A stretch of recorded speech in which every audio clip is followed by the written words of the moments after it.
Hi there.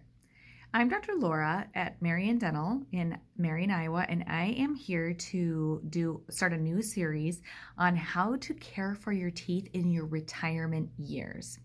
This is information that's critical if you're over 50 because our needs change in our mouths over the years, and I don't think that we as dentists have done a very good job of getting that information out to our 50 plus patients. And so, what I'm going to do is I'm just going to do a series of videos, probably 5 or 6, where I'm going to talk on different points and also help you understand what the risks are for you as you age and also what you can do about it. Okay? So, the first one, and it's probably the biggest one, starting with number one, is that as we age, our risk for getting cavities goes up. So I can see someone who's, 50, 60, 70 years old, and I've been seeing them for 10 or 15 years. And all of a sudden, in one appointment, I might have to say, I'm sorry, you have 6 cavities. That has literally happened to me multiple times where I'm with a patient who I've seen so many times before. And a lot of times the person is really surprised because they're just used to coming in for their cleaning and me saying everything looks great and then sending them on their way. But here's the thing, there's some factors that change as we age, and if we understand what the factors are, we can decrease our risk back down so that it's in line with how it always ever was. The first thing that I have to do before I explain to you what you can do to decrease your risk is to explain to you how a cavity forms in the first place, okay?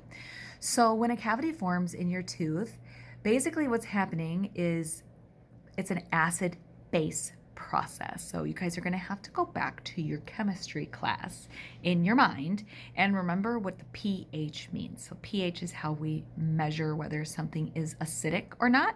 When the pH goes down, there's a lot more acid, and when it goes up, it's basic. So more like, when it's basic, it's more like soap or bleach, and when it's acidic, it's more like acid.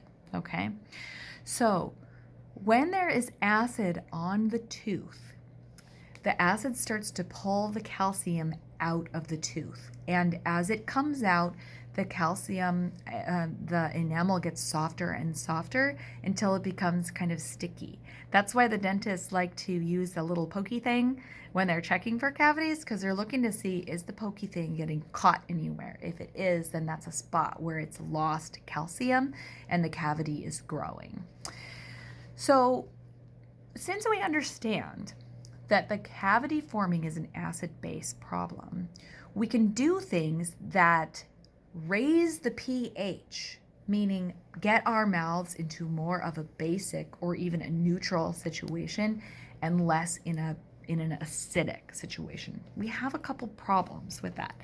The first is that when we eat food that's kind of like in our modern American diet, a lot of that food has been prepared for us in a factory, and it's not what our bodies are used to from an evolutionary standpoint.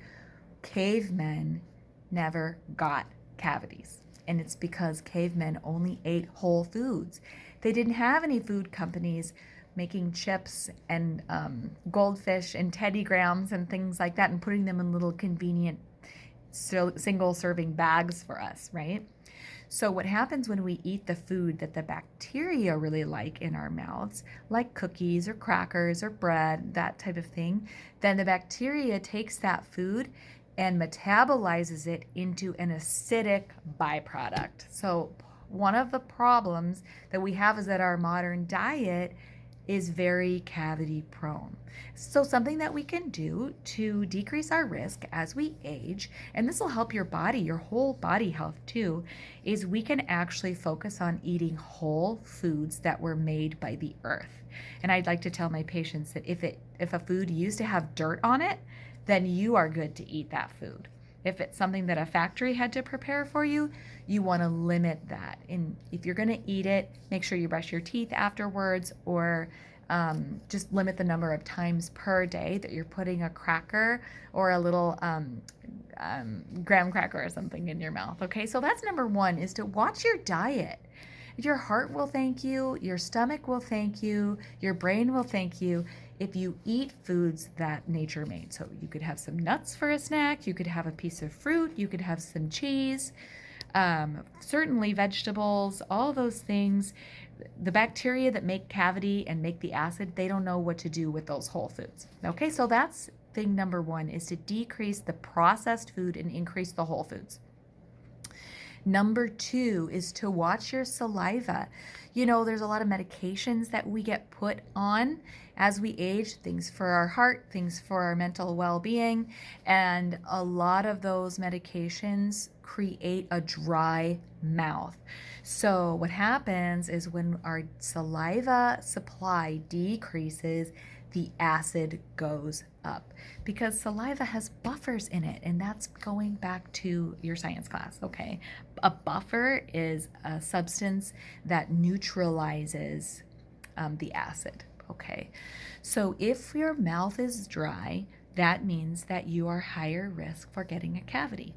And there's things that you can do for that. First of all, you know, obviously drink plenty of water, avoid alcohol, avoid caffeine, avoid alcohol in your mouth rinse, because a lot of the mouth rinse has a very low pH, and the alcohol itself in there dries everything out. So if you're using a rinse, check to see what the ingredients are. Find out what the pH of that mouth rinse is. There are a few mouth rinses, they don't taste very good, but that are actually basic instead of acidic, and that's what you want if you're going to use a rinse at all. Otherwise, if you can't find one you like that's not acidic, I would say skip the rinse, okay? Because maybe it's hurting more than it's helping. The other thing is that you can avoid sodium lauryl sulfate, which is an ingredient in a lot of like toothpaste and rinses and stuff. It's just in there to make it foam because manufacturers know that us Americans like foamy stuff, but it doesn't actually make your teeth any cleaner at all. So then you can look for toothpastes and rinses that don't have any sodium lauryl sulfate in them. And the other thing that you can do is you can get products, usually on Amazon, that are like a xylitol that starts with an X, Xylitol, xylitol products, including this one called Xylomelt. It's kind of like a little sticker on one side of the tablet. You kind of lick it and stick it. So you lick the tablet and it becomes a little bit soft, and then you kind of stick it to the side of your tooth. And then the xylitol, it tastes like a mint, and it stimulates saliva flow for the next couple of hours. So like our CPAP patients use that, and our patients that are on multiple antihypertensive medications or antidepressants use that, and they really like it a lot. That creates a lot of relief. And then the last thing that you can do to decrease your risk for getting cavities is to just improve your ability, your technique for getting the plaque off of your teeth.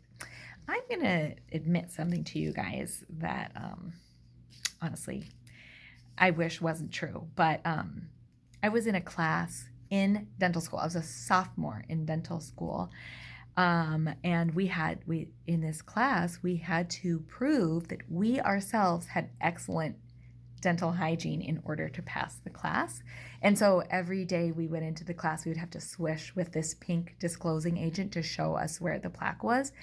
And it took me almost the whole semester for me to pass that class. And I'll tell you that about half of my class was in the same basic situation. We would do the pink stuff, and then we're like, oh, and there's some here, and oh, there's some here. I'm telling you, the bacteria that lives in our mouths, they're sneaky. They want to survive. That is their survival technique, is to stay on our teeth, okay? If they're easy to find, they're going to die. So they want to be sneaky in order to survive as a species. And I'm telling you this because as we age, the gums in our teeth kind of move south or north, depending on where upper or lower. And then there's more what I like to call nooks and crannies, because the roots of the teeth are skinnier than the tops of the teeth. So the skinnier spots, the gums go down and you get little empty triangles of space. Those are what I call the nooks and crannies. Okay, so not only is it hard when you're a young 20-something dental student to get all of the plaque off, but it's harder when you get the nooks and crannies in your 40s, 50s, 60s, and 70s. And my very favorite tool for nooks and crannies is a water pick. The water pick is a little bit awkward when you first learn to use it, and you will guarantee make a mess on your bathroom mirror the first time you use it.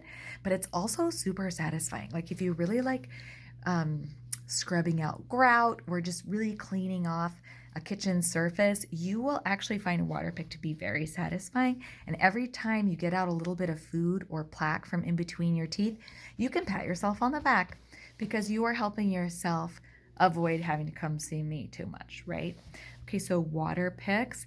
And the other thing that you can do is the next time you're getting your teeth cleaned, you can blow your hygienist's mind by saying, hey, I was watching this video on YouTube and they said that I could improve my technique for removing bacteria and then I might get fewer cavities as I age. And they'll be like, yeah. And you can say, can you please tell me where I'm missing? And they will have the best day of their career because somebody asked them to share their knowledge. They know where those spots are. People have kind of typical ones that are hard to reach, and they'll get out a mirror or a camera and they will show you where you personally get more bacteria accumulating on your teeth. Okay, so we've got improving your diet, watching your saliva and the amount of acid in your teeth, and then improving your ability to clean that plaque off of your teeth, okay? Feel free to leave any questions in the comments or share this with your parents or your siblings or whoever you think could use the information. And I'll be back next time to talk more about issues with our teeth as we age. Over 50, okay? Talk to you soon. Bye-bye.